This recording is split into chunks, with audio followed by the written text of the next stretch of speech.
Hello friends, I am Dr. Urmi Satyan and today we will discuss sonnet as a type of poetry.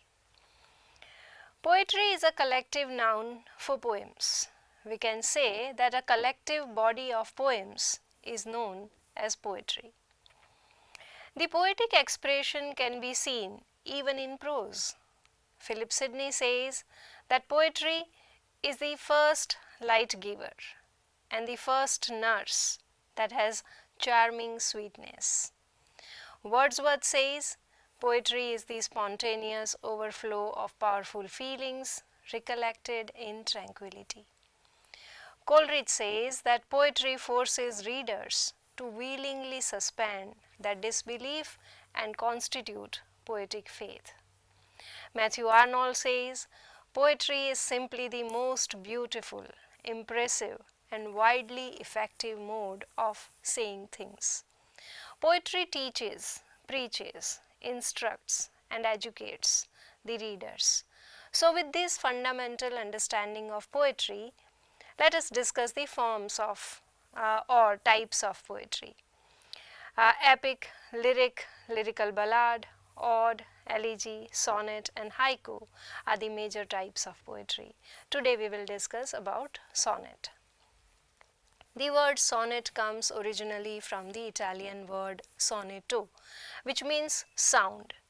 The form of sonnet comes to England from Italy, where Petrarch was the pioneering sonneteer. Petrarch followed a strict pattern to write sonnets, and so the sonnets that follow his pattern are known as petrarchansonnets. These sonnets are written in 14 lines with a division of two parts. The stanza of the first 8 lines is known as an octave and the stanza of next 6 lines is known as a sestet. The rhyme scheme of the Petrarchan sonnet is ABBA, ABBA, CDE, CDE, or it can also be ABBA, ABBA, CDC, DCD. We should also know that a 4-line stanza is known as quatrain and a 3-line stanza is known as tercet. A sonneteer divides the octave and sestet not only through the numbers of lines but through the division of thought in the sonnet. John Milton's sonnets are written in the Italian or Petrarchan style. The second type of sonnet is the English sonnet or also known as the Shakespearean sonnet.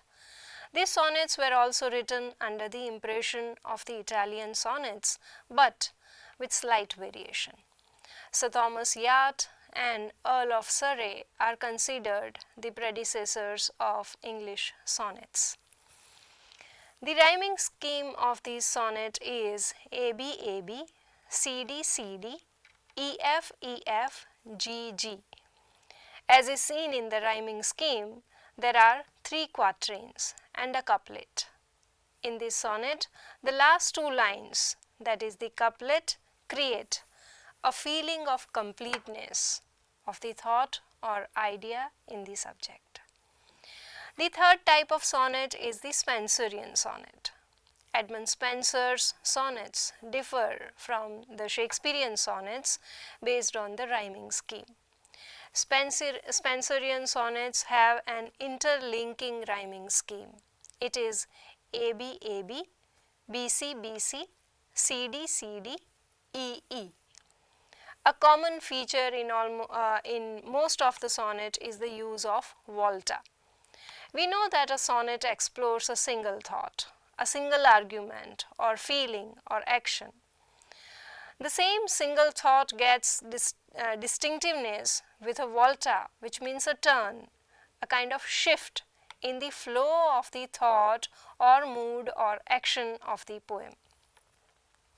Volta is introduced generally with words like but, as we see in Shall I Compare Thee by Shakespeare, or words like not so, as we see in Spenser's One Day I Wrote Her Name, or words like ah yet, as we see in To Me Fair Friend by Shakespeare.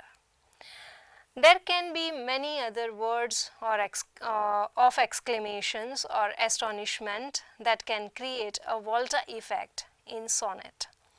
Volta presents the turn in the thought more appealingly and astonishingly, and yet keeps the mood of the poem unaffected. Volta transports the reader mentally from one to the other thought. One more term is important, and that is caesura. It denotes a punctuation mark that signals an ensuing shift or turn in the mood of the sonnet. We can also say that caesura creates a scope for volta and makes a reader curious to wait for the shift or turn in the mood of the poem. The last two lines, that is the couplet of the sonnet, sum up the thought discussed in the previous 12 lines and thus produce a sense of completeness to the thought or idea in the subject. Another most important point to understand is the role of an iamb. And to understand an iamb, we need to understand the meaning of the word a syllable. A syllable is a sound that we get in one breath. So words like go, put, run are monosyllabic words. Words like idea, table, temple are disyllabic. Words like example, rotation, temptation are trisyllabic, and words like competition, reservation are tetrasyllabic. Words like alliteration and investigation are pentasyllabic, and words like identifiable are hexasyllabic, and words like institutionalization are heptasyllabic words, and so on. What we need to understand is the role of iamb in the construction of a meter of the poem. There are two types of meters, two-syllabic and three-syllabic. Iamb, trochee and spondee are two-syllabic, and anapest and dactyl are three-syllabic meters. Let us study the slight variation that these meters have.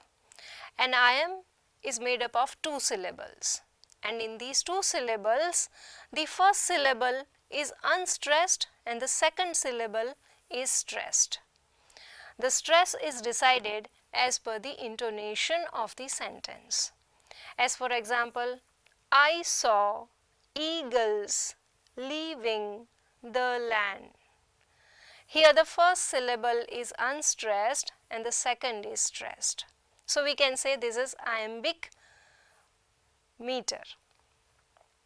Trochaic meter has the first syllable stressed and the second unstressed.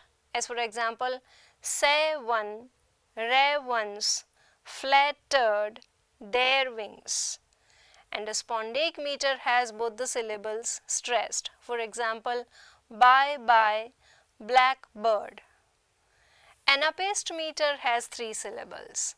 The first two are unstressed and the third syllable is stressed. As for example, I saw there duck and hare. Dactyl meter has three syllables with the first syllable stressed and the rest two syllables unstressed.